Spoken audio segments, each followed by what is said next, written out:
रोज एक नई कहानी देखने के लिए चैनल को सब्सक्राइब करें और बेल आइकन दबाना ना भूलें। शिवानी अपने पति अजीत और सास सुषमा के साथ शर्मा कॉलोनी में रहा करती थी। कॉलोनी में एक राजीव नाम का आदमी रहता था जो कि बहुत ही अमीर था। अजीत बस उसकी बराबरी खुद से करने में लगा रहता था। ऐसे ही एक दिन राजीव अपने लिए एक कार लेकर आता है और अजीत को जब इस बात की भनक लगती है वो अगले ही दिन वो कर्ज लेकर खुद के लिए भी सेम कार ले आता है। ये सब देखकर शिवानी उससे कहती है, अजी सुनिए, आप इतनी महंगी कार कहाँ से ले आए? तुम्हें इससे मतलब? मैं कमाता हूँ, अपने और तुम्हारे शौक पूरे करने की ताकत है मुझ में। वो सब तो ठीक है, मगर मैं आपको कह देती हूँ कि जितनी चादर हो ना उतने ही पैर पसारने चाहिए, ज्यादा उछल कूद नहीं करनी चाहिए। बोला ना, अपनी प्रवचन अपने पास रखो। आपकी पत्नी हूँ, हक है मेरा जानने का कि आप क्या कर रहे हैं, कैसे कर रहे हैं। लेकिन मैं अपनी मर्जी से रहता हूँ और मैं किसी का गुलाम नहीं जो कि ये सब बताता फिरूं।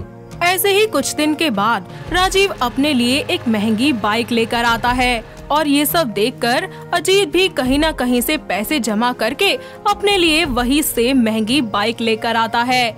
ये सब देखकर शिवानी उससे फिर नाराज हो जाती है और वो फिर से अजीत को समझाने लगती है और शिवानी की सास उल्टा शिवानी को ही डांटते हुए कहती है, क्या रे नागिन, तुझसे हजम नहीं हो रही क्या मेरे बेटे की तरक्की? माँ जी, आप तो कम से कम मेरी बात समझने की कोशिश कीजिए। आप ही समझाइए ना इन्हें कि आखिर ये ऐसा कौन सा काम कर रहे हैं जो कभी महंगी गाड़ी ले आते हैं, आज ये महंगी बाइक लेकर आ गए। तुम्हें कितनी बार बोला है अपना प्रवचन अपने पास रखो, समझी? सही बोला बेटा तू।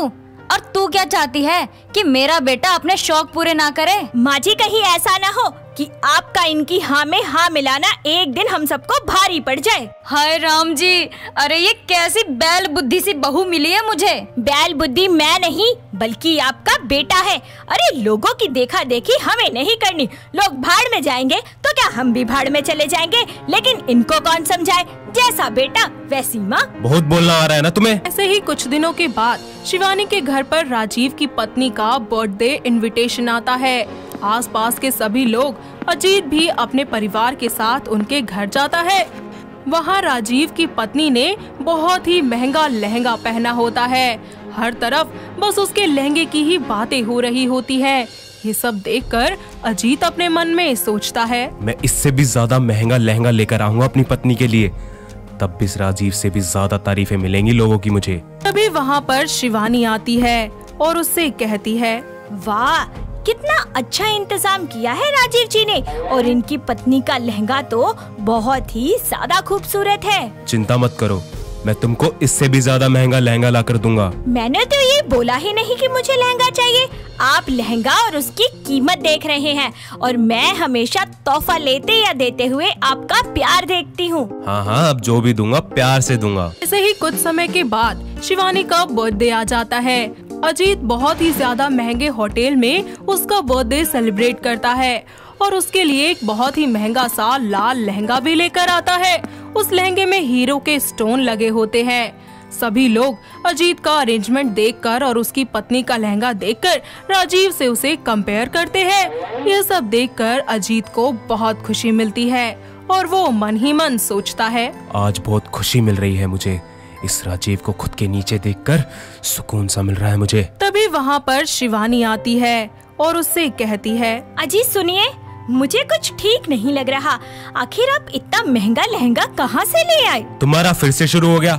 अरे महाराज, कम से कम आज के दिन तो मत बोलो। अरे पता नहीं आप कब समझेंगे जी, मैं आपके अच्छे के लिए ही बोलती हूँ, लेकिन आप ना मेरी बात नहीं मानते। इतने में वहाँ पर शिवानी की एक पड़ोस की औरत उससे बात करने के लिए आ जाती है और उसके लहंगे की तारीफें करते हुए और उसे छूते हुए बोलती है, यार शिवानी, कितना महंगा लहंगा है। अजीत भाई साहब, लहंगे में जो हीरे लगे हैं वो असली है या नकली? कोई छोटा मोटा आदमी हूँ क्या जो नकली हीरे का लहंगा दूंगा अपनी पत्नी को? अरे पूरे 50 लाख का लहंगा है ये। क्या 50 लाख का लहंगा? उड़ गए ना होश। आप इनकी बात मत मानिए, इनको आदत है मजाक करने की। इतना प्यार करने वाला पति मिला है और तुम कहती हो कि मजाक कर रहा है। वैसे असली का हीरा लगा है, एक बार फिर से छू के देख लो क्या? इसको कदर नहीं है मेरे प्यार की। वैसे आप छू लीजिए लहंगे को, इसमें कोई पूछने वाली बात नहीं है।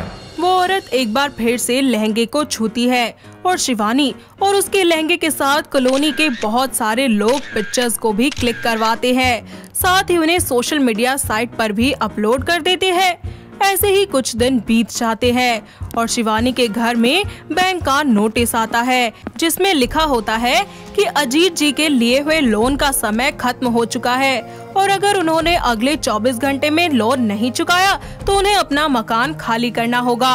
नोटिस पढ़कर शिवानी के पैरों तले जमीन खिसक जाती है और वो गुस्से से अजीत के पास जाकर उससे कहती है, अच्छा तो ये बात है, कर्ज लेकर अपनी ख्वाहिशें पूरी की जा रही थी। तो तुम्हें इससे मतलब तो अब दिखेगा आपको। ये नोटिस देख रहे हैं मकान खाली करने का, आखिर हमें अपना ही घर छोड़ना पड़ेगा। तभी वहाँ पर सुषमा आ जाती है और उनकी बातें सुनकर रोने लगती है और रोते रोते बोलती है, हाय राम जी, अरे बहू तू सही कहती थी कि हमें एक ना एक दिन इस मुसीबत का सामना करना ही पड़ेगा और वो दिन आ ही गया।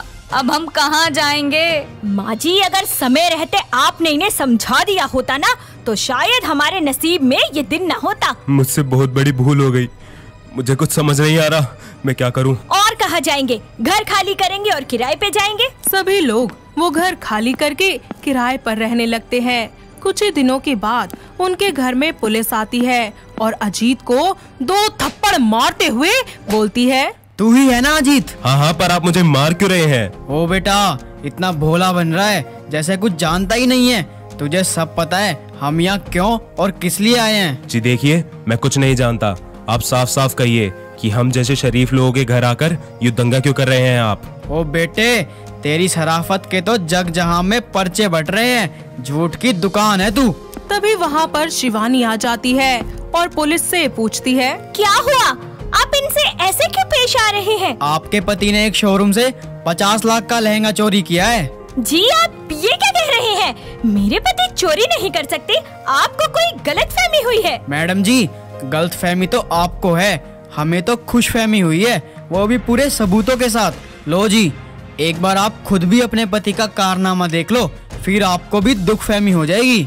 पुलिस वाले शिवानी को अपने मोबाइल में शोरूम की सीसीटीवी फुटेज दिखाते हैं जिसके अंदर अजीत रात के समय लहंगा चुराकर दुकान से भाग रहा होता है। ये सब देखकर शिवानी को बहुत ही ज्यादा गुस्सा आता है और वो अजीत को जोरदार तमाचा लगाकर उससे बोलती है, अरे आपको शर्म नहीं आई ये सब करते हुए? दूसरों की होड़ करने में आप इतने अंधे हो गए थे कि अपनी इज्जत तक दांव पे लगा दी।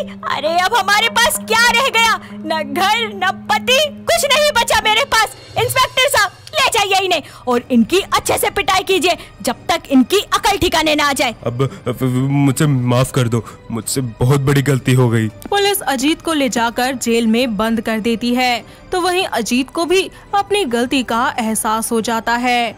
इतना ही नहीं, शिवानी अपना घर चलाने के लिए छोटा मोटा काम करना शुरू कर देती है और धीरे धीरे करके बैंक का सारा लोन वो अच्छे से चुकाती है, जिसके बाद वो अपने पति को भी जेल से रिहा करवा लेती है और दोनों पति पत्नी मिलकर जो कुछ भी उन्होंने किया है उसे सही करने में लग जाते हैं।